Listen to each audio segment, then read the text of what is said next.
क्या हमारे समंदर में एलियन लाइफ छुपी हो सकती है, गहरे पानी के अंधेरे में? हमारा प्लेनेट धरती पानी से भरा है। विशाल और गहरे समंदर धरती के 70% से ज्यादा हिस्से को ढके हुए हैं। फिर भी हमने इस पानी के नीचे की दुनिया के बस थोड़े से हिस्से को ही एक्सप्लोर किया है। हमारे समंदर की गहराइयां धरती के सबसे बड़े रहस्यों में से एक हैं। हमने मंगल ग्रह की जमीन के बारे में ज्यादा जानकारी हासिल कर ली है बनिस्बत अपनी धरती के समंदर की गहराई के। जैसे जैसे हम गहराई में जाते हैं, रोशनी कम होती जाती है, जिससे एक्सप्लोरेशन मुश्किल होता है और एक ऐसी दुनिया दिखती है जहां हमेशा अंधेरा रहता है। गहराई में जाने पर प्रेशर बहुत बढ़ जाता है, जिससे ये गहराइयां इंसानों के लिए खतरनाक हो जाती हैं। फिर भी इन मुश्किल हालात में भी जिंदगी फलती फूलती है। हमें ऐसे जीव मिलते हैं जो साइंस फिक्शन फिल्मों के लगते हैं और बिना सूरज की रोशनी वाली दुनिया के हिसाब से ढल गए हैं। और क्या छुपा हो सकता है इन अनजान गहराइयों में? ये एक ऐसा सवाल है जिसने दशकों से लोगों को सोचने पर मजबूर किया है। अगर आपको ऐसे ही और रहस्यमयी वीडियो पसंद है तो स्पेस फैक्ट फ्यूजन हिंदी को सब्सक्राइब करें। आई बेट यू डिडंट नो कि हमारे समंदर में एलियंस के छुपे होने का आइडिया साइंस फिक्शन में काफी पॉपुलर है। कुछ लोगों का मानना है कि एडवांस्ड एलियन सिविलाइजेशन पानी के नीचे बेस बनाने का फैसला कर सकते हैं जो हमारी नजरों से छुपे हों। समंदर की गहराई छुपे हुए बेस के लिए कई फायदे देती है। बहुत ज्यादा प्रेशर और अंधेरा नेचुरल छुपने का मौका देते हैं। समंदर का विशाल आकार डिटेक्शन को बहुत मुश्किल बना देता है। कुछ थ्योरीज कहती हैं कि यूएफओ जो अक्सर पानी के पास देखे जाते हैं, पानी के नीचे बने बेस में आते जाते होंगे। क्या ये अनजान चीजें एलियन विजिटर्स का सबूत हो सकती हैं जो हमारे समंदर को अपने छुपने की जगह बना रहे हैं? हालांकि ये थ्योरीज दिलचस्प हैं, लेकिन ये सिर्फ अंदाजे ही हैं। अभी तक कोई साइंटिफिक सबूत नहीं है जो पानी के नीचे एलियन बेस होने की बात साबित करे। लेकिन सबूत न होना इस बात को गलत भी नहीं साबित करता। ये बस इस बात को हाईलाइट करता है कि हमारे समंदर कितने अनजान हैं। क्यों इस बारे में और लोग बात नहीं कर रहे हैं कि पानी के पास यूएफओ देखे जाने की कई खबरें आई हैं। कुछ लोगों ने बताया कि उन्होंने चीजों को समंदर में गिरते या गहराई से निकलते देखा है। ये लोग अक्सर अजीब रोशनी या अजीब हरकतों के बारे में बताते हैं जिनकी कोई नॉर्मल एक्सप्लेनेशन नहीं है। सबसे फेमस घटनाओं में से एक है 1966 का शैग हार्बर वाकया। कनाडा के नोवा स्कोटिया में लोगों ने एक चमकदार चीज को अटलांटिक ओशन में गिरते देखा। कनाडा की मिलिट्री ने सर्च किया, लेकिन कोई मलबा नहीं मिला। इसके अलावा सोनार टेक्नोलॉजी ने समंदर के तल पर अजीब आवाजें और शेप्स डिटेक्ट किए हैं। ये अजीबोगरीब चीजें, जिनकी अक्सर कोई एक्सप्लेनेशन नहीं होती, पानी के नीचे स्ट्रक्चर या एक्टिविटीज होने के अंदाजे को बढ़ावा देती हैं। क्या ये एलियन टेक्नोलॉजी के निशान हो सकते हैं या फिर बस नेचुरल चीजें हैं जिन्हें हम अभी तक समझ नहीं पाए हैं? हालांकि ये देखे जाने की घटनाएं और अजीबोगरीब चीजें दिलचस्प हैं, लेकिन इन्हें वेरीफाई करना मुश्किल होता है।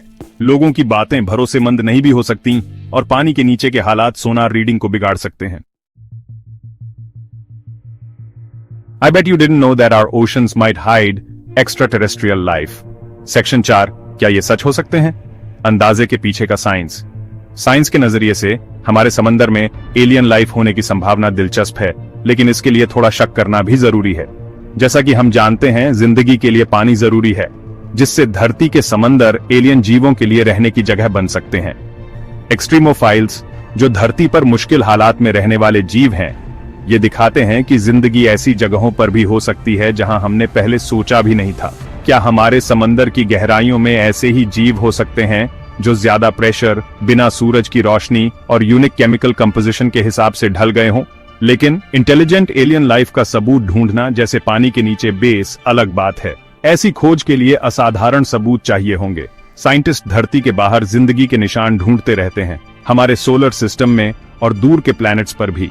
ज्यादातर ध्यान ऐसे प्लैनेट्स पर होता है जिनकी सतह पर पानी हो, लेकिन जमीन के नीचे के समंदर में जिंदगी होने की संभावना को नजरअंदाज नहीं करना चाहिए।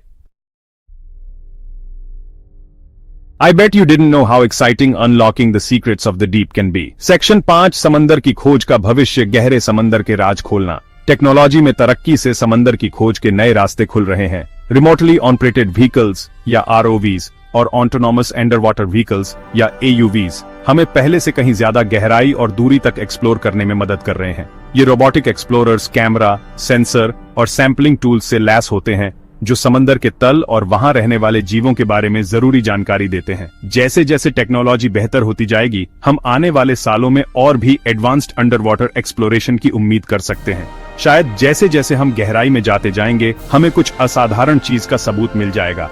हजारों सालों से छुपे समंदर के राज शायद यूनिवर्स के कुछ सबसे बड़े रहस्यों को खोलने की कुंजी हो। सेक्शन 6। यह आपको हैरान कर देगा। धरती के बाहर जिंदगी की संभावना, एलियन लाइफ की खोज, चाहे हमारे समंदर में हो या कहीं और, इंसान के अंदर की जिज्ञासा को दिखाती है। हम जानना चाहते हैं कि क्या हम यूनिवर्स में अकेले हैं या जिंदगी के और रूप भी मौजूद हैं। कॉस्मोस का विशाल आकार बताता है कि यह बहुत मुमकिन है कि यूनिवर्स में कहीं और भी जिंदगी हो। इतने सारे सितारे और प्लेनेट होने के कारण यह नामुमकिन सा लगता है कि सिर्फ धरती पर ही जिंदगी हो। हालांकि हमें अभी तक एलियन लाइफ का पक्का सबूत नहीं मिला है, लेकिन यह खोज खुद ही यूनिवर्स और उसमें हमारी जगह के बारे में हमारी समझ को बढ़ाती है। हर नई खोज, हर एक्सप्लोरेशन मिशन हमें उस पुराने सवाल का जवाब ढूंढने के करीब लाता है, क्या हम अकेले हैं? अगर आप एक खोजकर्ता हैं, तो आपको यह सुनना चाहिए। हमारे समंदर में एलियंस के छुपे होने की संभावना एक दिलचस्प विचार है। हालांकि अभी इस दावे का कोई सबूत नहीं है, लेकिन हमारे समंदर का विशाल आकार और रहस्य अचंभे और अंदाजे लगाने की गुंजाइश छोड़ते हैं। जैसे जैसे हम अपने प्लेनेट की गहराइयों को एक्सप्लोर करते रहेंगे, हमें कुछ अनपेक्षित, कुछ ऐसा मिलने की संभावना के लिए तैयार रहना चाहिए जो जिंदगी के बारे में हमारी समझ को चुनौती दे। यूनिवर्स अजूबों से भरा है और हमारे अपने प्लेनेट में अभी भी कई राज छुपे हैं जो खुलने का इंतजार कर रहे हैं। एलियन लाइफ की खोज, चाहे हमारे समंदर में हो या दूर के प्लैनेट्स पर, हमें अनजान चीजों के विशाल आकार और लगातार एक्सप्लोरेशन की अहमियत की याद दिलाती है। जैसे जैसे हम कॉस्मोस में गहराई तक जाते हैं, हमें जिज्ञासु, खुले विचारों वाले और ज्ञान की खोज से प्रेरित रहना चाहिए।